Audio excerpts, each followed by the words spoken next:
بسم اللہ الرحمن الرحیم. پچھلے کچھ گھنٹوں میں بڑی اہم ڈیولپمنٹس ہوئی ہیں. اس سے پہلے نامعلوم جگہوں سے آڈیو لیک ہوتی تھی.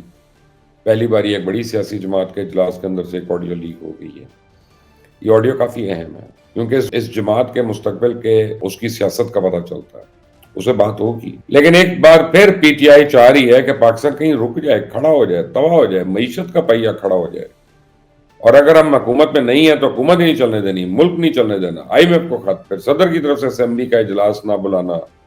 مزید آگے کیا ہو سکتا ہے، اس میں بھی بات ہوگی. اس کے علاوہ پہلی لسٹ آئی ہے کہ نئے آنے والے قومی اسمبلی کے اراکین کو کتنی مراحت ملیں گی، کون کون سے الاؤنسز ملیں گے، اس پہ بھی بات ہوگی. لیکن آگے بڑھنے سے پہلے آپ نے اگر ابھی تک اس چینل کو سبسکرائب نہیں کیا تو پلیز کر لیں. بیل آئیکن کو مت بھولیے گا پریس کرنا. متحدہ قومی موومنٹ پاکستان کے مرکزی رہنما مصطفیٰ کمال کی رابطہ کمیٹی کے اجلاس میں کی گئی گفتگو سامنے آ گئی ہے. مصطفیٰ کمال یہ کہہ رہے ہیں کہ مسلم لیگ نون اور پیپلز پارٹی کو ہماری ضرورت نہیں ہے. حکومت بنانے کے لیے ان کے نمبرز پورے ہیں. نون لیگ سے انہوں نے شکایات کی ہیں.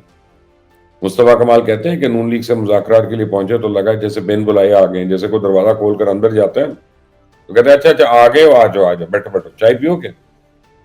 تو نون لیگ نے پیپلز پارٹی سے مذاکرات پر اعتماد نہیں کیا. مسلم لیگ نون کے مطابق پیپلز پارٹی یہ کہہ رہی ہے کہ ایم کا 100% مینڈیٹ جعلی ہے، ہم ہیں حکومت میں ان کی ضرورت نہیں ہے. تو مصطفیٰ کمال نے کہا کہ کل تک ہماری کوئی نہیں سنتا تو ہمیں معلوم ہونا چاہیے کہ حکومت بنانے والی جماعتوں کو ہماری ضرورت ہی نہیں ہے. مصطفیٰ کمال نے تصدیق کی کہ سوشل میڈیا پہ ایک آڈیو جو لیک ہوئی وہ ان کی اپنی ہے.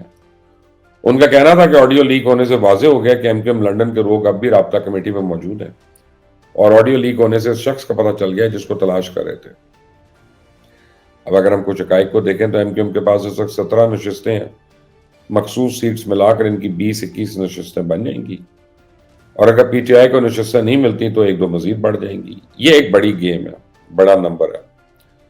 پیپلز پارٹی کے بعد ایم دوسری بڑی جماعت بنے گی، اور اگر یہ حکومت کا حصہ بنتے ہیں تو پھر اور آگے جا کے دونوں کے درمیان ناراضگی سامنے آتی ہے جیسا کہ ایم ہر حکومت کے ساتھ کرتی آئی ہے، تو پھر یہ ایم ایک بہت بڑا ڈینٹ ڈال سکتی ہے.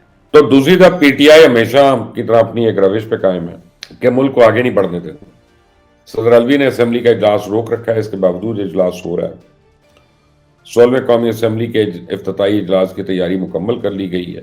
شیڈیول کے مطابق 29 فروری صبح 10 بجے 9 منتخب اراکین جو ہیں وہ حلف اٹھائیں گے. پی ٹی آئی اس اجلاس کو روکنے کی کوشش کرے گی، اور اس اجلاس کو چیلنج کرنے کی بھی خبریں آ رہی ہیں. جیل میں بیٹھے عمران خان اس کو مزید ہوا دے رہے ہیں. انہیں چاہیے تھا کہ وہ صدر کو سمجھاتے، لیکن وہ الٹا صدر کو تھپکی دے رہے ہیں اور کہہ رہے ہیں کہ صدر نے قومی اسمبلی کا اجلاس نہ بلا کر بالکل ٹھیک کیا. پھر کبھی وہ آئی ایم ایف کے ذریعے ملک میں فساد ڈلوانے کی کوشش کرتے ہیں. پیچھے پارٹی کو ٹاسک دے رکھا ہے کہ سب جماعتوں کو اکٹھا کرو، مل کر احتجاج کرو. اختر مینگل سے بھی پی ٹی آئی کی بات ہو گئی ہے. محمود اچکزئی اور دیگر سیاستدانوں سے بھی پی ٹی آئی کی بات ہوئی ہے. جے یو آئی ایف اور جماعت اسلامی بھی احتجاج کر رہے ہیں، انہیں بھی پی ٹی آئی اپنے ساتھ ملائی کی. تو اب ہفتے کو بھی پی ٹی آئی نے ملک بھر میں احتجاج کی کال دے رکھی ہے، اور یہ پاکستان کی تاریخ میں پہلی بار نہیں ہو رہا، بلکہ اس سے پہلے کئی بار ہو چکا ہے اور پی ٹی آئی کرتی آئی ہے. انہوں نے 2014 کا دھرنا دیا ہے. چائنا کے صدر کا دورہ کینسل ہوا. ان دنوں ملکی معیشت کو اربوں روپے کا نقصان ہوا. اس کے بعد یہ لانگ مارچ کرتے رہے. پاکستانی حکام جب سیلاب کے لیے ایک کانفرنس میں فنڈ لینے گئے تو ان کے سوشل میڈیا کے کی بورڈ واریر کہتے رہے کہ ان کو فنڈز نہ دیے جائیں. سوشل میڈیا پہ باقاعدہ پاکستان کے خلاف ایک مہم چلتی رہی. پھر گزشتہ سال لانگ مارچ کیا گیا، اس میں کئی قیمتی جانیں چلی گئیں. خود عمران خان کہتے ہیں ان کے اوپر بھی حملہ ہوا. اس کے بعد 9 مئی کا واقعہ ہوا جس میں اداروں پہ حملہ کیا گیا. پھر ایک آڈیو لیک ہوتی ہے جس میں شوکت ترین اور تیمور جھگڑا منصوبہ بنا رہے ہیں کہ آئی ایم ایف کا پروگرام کسی بھی طرح روکا جائے، اور کے پی کے حکومت کے ذریعے پروگرام کو روکنے کی کوشش کی گئی. جب پاکستانی حکام نے بیرون ملک دورے کیے تو انہوں نے منفی پروپیگنڈا کیا. یہ چیز آج بھی جاری ہے، اس میں کوئی کمی نہیں آ رہی ہے. تقریب کاری میں پی ٹی آئی کا کوئی ثانی نہیں ہے، اور یہ آئندہ بھی اسی طرح کام کرتے رہیں گے. اب آپ کو بتاؤں کہ ایک لسٹ آئی ہے سوشل میڈیا کے اوپر، جو شروع میں آپ کو میں نے بتایا تھا کہ کیسے پاکستان کی اشرافیہ پاکستان کے عام عوام کے ٹیکسوں پہ پل رہی ہے، اور بجائے ایسا ہونا چاہیے کہ یہ لوگ پاکستان کو پیسے دیں، الٹا ہم کو اور نچوڑ رہے ہیں. جب نئے لوگ اسمبلی آتے ہیں تو حلف لینے سے پہلے ان کی رجسٹریشن ہوتی ہے، اس کے بعد ان کی تصویریں وغیرہ بنتی ہیں، اسمبلی کی ویب سائٹس پہ آتی ہیں. اب ہمارے حکمرانوں کی دانش کا یہ عالم ہے کہ رجسٹریشن پہ موجود عملے کے مطابق اراکین کے پارلیمانی کاموں سے زیادہ دلچسپی تنخواہوں اور مراد کے معاملات کو سمجھنے میں ہوتی ہے اور وہ اس بارے میں سوالات کرتے رہتے ہیں۔ تو قومی اسمبلی سیکریٹریٹ نے نو منتخب اراکین اسمبلی کی تنخواہیں اور مراد بڑھانے کے لیے 1.5 ارب روپے کے مالیاتی بجٹ کی سفارش کی ہے۔ اس میں 42 کروڑ کے قریب تو ان کی تنخواہیں ہوں گی، پھر 13 کروڑ دیگر الاؤنسز ہوں گے، آپریشنل اخراجات کے لیے تقریباً کوئی 90 کروڑ ہیں، مراد کی مد میں 25 بزنس کلاس ایئر ٹکٹ ہیں، 3 لاکھ مالیت کے ٹریول واچرز ہیں، مفت ریلوے کے سفر کی سہولیات میسر ہیں، یومیہ T A D A, conveyance allowance, special allowance, اضافی الاؤنس، گھریلو الاؤنس اور ٹریولنگ الاؤنس کی مد میں پتہ نہیں کتنے ملیں گے۔ ریگولر الاؤنس کے لیے 9 کروڑ 60 لاکھ روپیہ، دیگر الاؤنسز کے لیے 3 کروڑ 40 لاکھ روپیہ۔ تو ارکان کے ٹریولنگ اور ٹرانسپورٹیشن کے لیے 90 کروڑ روپے کے قریب مختص کیے گئے۔ ٹیلی فونک الاؤنس کی مد میں 10 ہزار، آفس الاؤنس کی مد میں 8,000، ایڈ ہاک ریلیف کی مد میں پھر ہزاروں، اضافی الاؤنس کی مد میں بھی ہزاروں، دوران اجلاس سفر پہ رکن اسمبلی کو فضائی سفر پہ 150 روپے، زمینی سفر پہ 10 روپے فی کلومیٹر کے حساب سے ٹریولنگ الاؤنس ملے گا۔ سبحان اللہ۔ دوران ڈیوٹی رکن قومی اسمبلی یومیہ 2,000 روپے گھریلو الاؤنس بھی ملے گا۔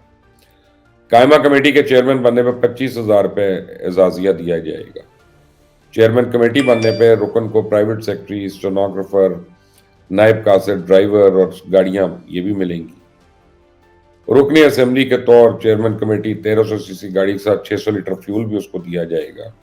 یہ ہمارے حکمران ہوں گے، یہ ہمارے لیے قانون سازی کریں گے، یہ ہمارے لیے مسائل حل کریں گے۔ اور اب سوال ہی پیدا ہوتا ہے، یہ مراد کسی ترقی یافتہ ممالک میں کسی کو ملتی ہیں؟ کیا ترقی یافتہ کے ملک کے وزراء اور عام رکن اسمبلی کو اس طرح کے پرکس ملتے ہیں؟ کیا ان کو پارلیمنٹ لاجز میں بڑے بڑے اپارٹمنٹس ملتے ہیں حکومت کے خرچے پہ؟ اور پھر ہم شور کرتے ہیں کہ ہم پہ قرض بڑھ گیا، آئی ایم ایف ہماری بات نہیں مان رہا۔ آئی ایم ایف تو پھر ٹھیک شور کرتا ہے جب ہم کو ٹھیک نہیں ہو رہے، ہماری اشرافیہ ٹیکس نہیں دے رہی، ہم ایف بی آر کی لسٹ نکال کے دیکھ لیں تو ہمارے اکثر جو قومی اسمبلی کے اراکین ہیں وہ فائلر ہی نہیں ہیں، اور جو ٹیکس دیتے بھی ہوں گے وہ بھی پتہ نہیں کتنے کی چوریاں کرتے ہیں۔ ان حالات میں اگر آئی ایم ایف ہمیں کہتا ہی ہے کہ ٹیکس اکٹھا کرو، ٹیکس چوری مت کرو، تو ٹھیک کہتا ہے۔ اور جب قانون بنانے والے سب کچھ یہ کریں گے تو پھر ایک عام آدمی کیا کرے؟ عام آدمی کیسے ان کی بات سنے گا؟ سوچنے کی بات ہے۔ آپ بھی اس پہ غور کیجئے گا، مجھے اپنی رائے بھی دیجئے گا۔ Until the next time، اللہ حافظ۔ آپ نے اگر ابھی تک اس چینل کو سبسکرائب نہیں کیا تو پلیز کر لیجئے گا، بیل آئیکن کو پریس کر لیں تاکہ مزید اپڈیٹس ہیں وہ آپ کو خود ملتی رہیں گی۔